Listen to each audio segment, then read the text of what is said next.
You are listening to the Gamesmen PiXelTraX, the music trivia show that offers your favorite gaming currency.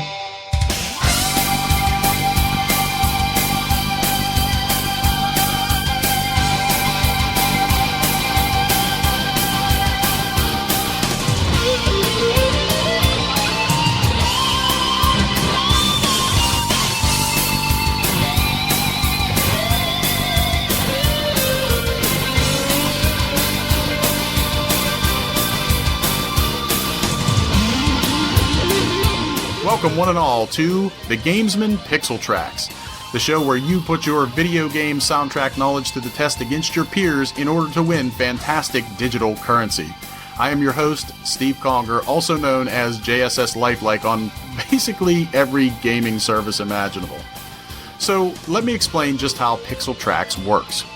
Each episode, you, the listener, will be given 6 audio tracks from various software titles across a vast array of platforms.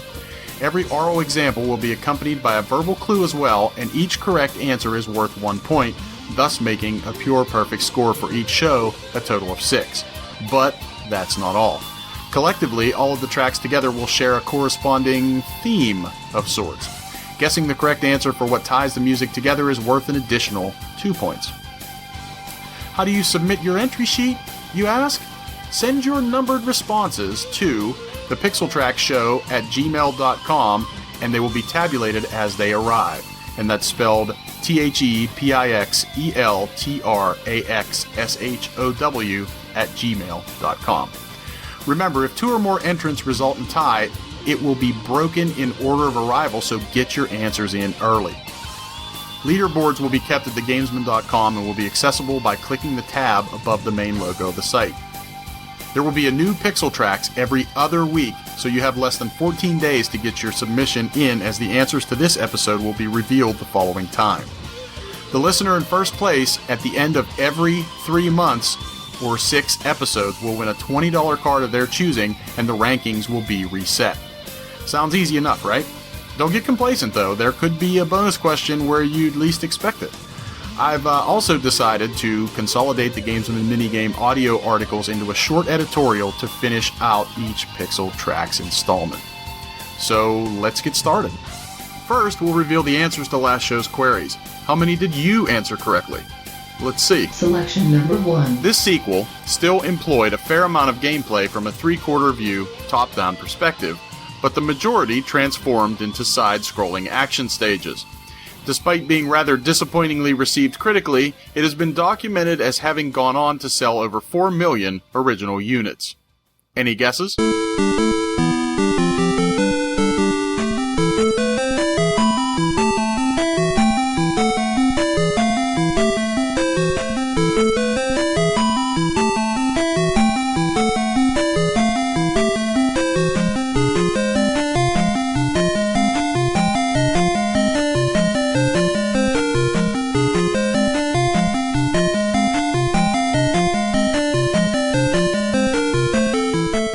The Adventure of Link strayed a great deal from its predecessor. Not only did it introduce experience points and magic spells, but it is also the only entry in the series on a Nintendo platform to introduce the mechanic of extra lives. Selection number 2. This game turns the tables on everything traditional about the franchise.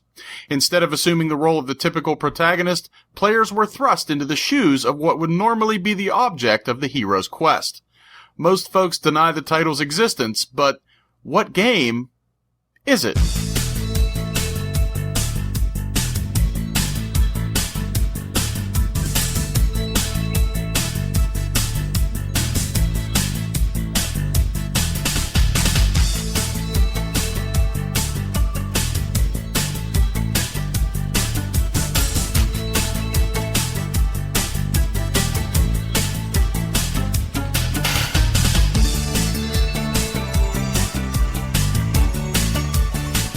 In Wand of Gamelon, players took control of the game's heroine, Zelda, who embarked on a quest to not only save a green-clad fairy boy, but also her father, King Harkinian Hyrule. The title, along with the Faces of Evil and Zelda's Adventure, resided on a little system known as the Philips CDI. But with the low quality of software and less than reputable console numbers, Nintendo and gamers alike view these as blemishes more than anything else. Selection number 3. This particular piece of software was published through the normal channels, but was actually co-developed with external assistance. It came in 2 flavors that utilized either a link cable or password system and were originally planned to be a 3-part simultaneous release before the third was eventually canceled.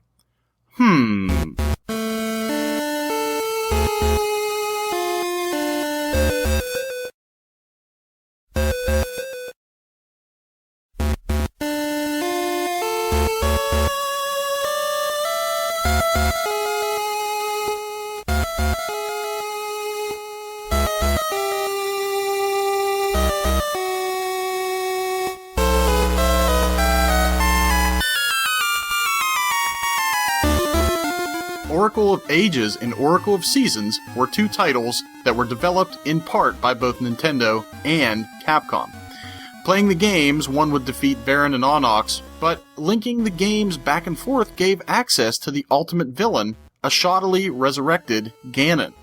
They were initially intended to be a trilogy, each focused on one separate piece of the Triforce. Selection number 4. This title was definitely a new, full-sized adventure, but there's no doubting that it was more of an expansion pack? 4 megs to be exact. It is hailed by many as containing a more intelligent adult narrative, in part by offering a twisted view on the game that came before it. Any guesses?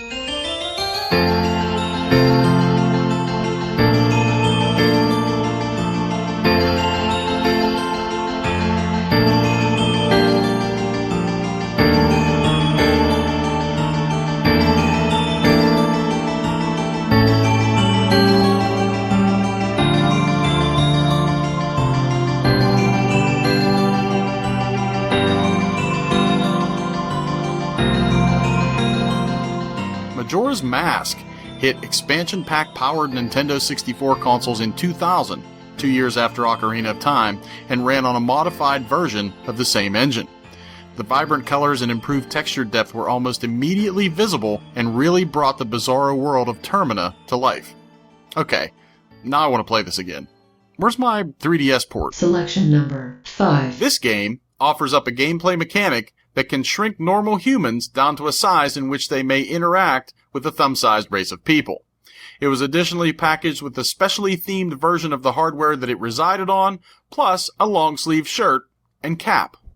What game is it?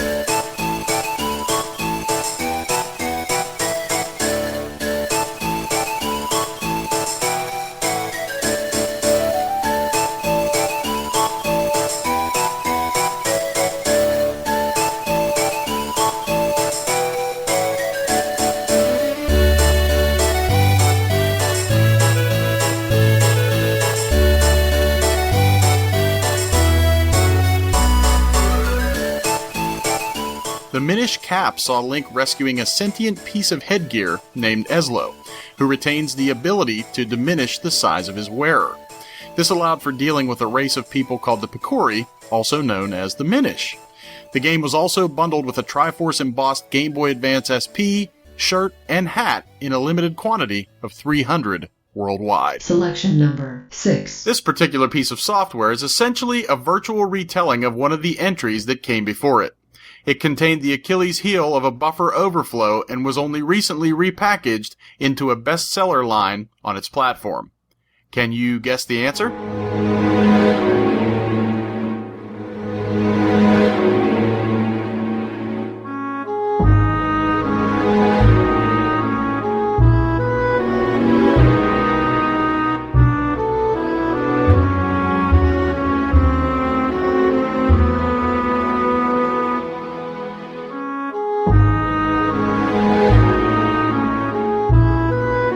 Twilight Princess is almost an act-for-act retelling of the crown jewel of the series, Ocarina of Time.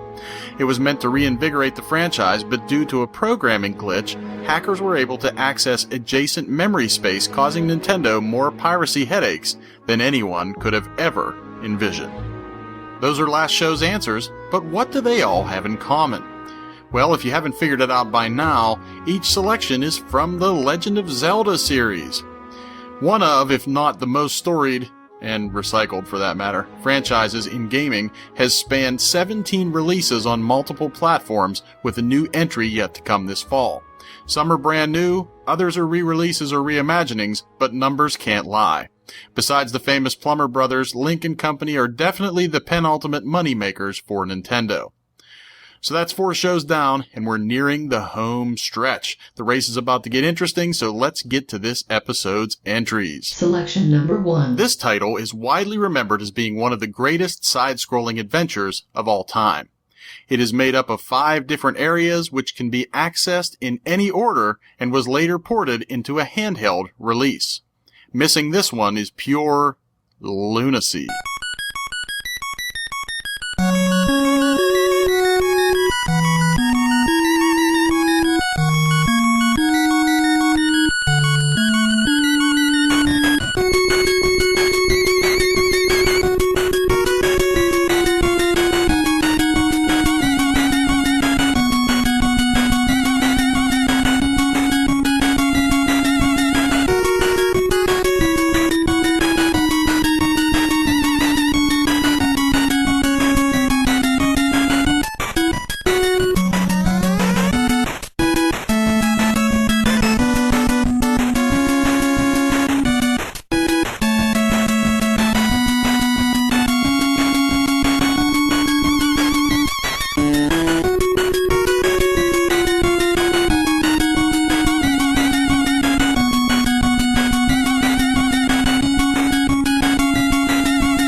Selection number 2. This side-scrolling platformer was published by Sega on the Genesis and Virgin Interactive on all other platforms save the Super Nintendo.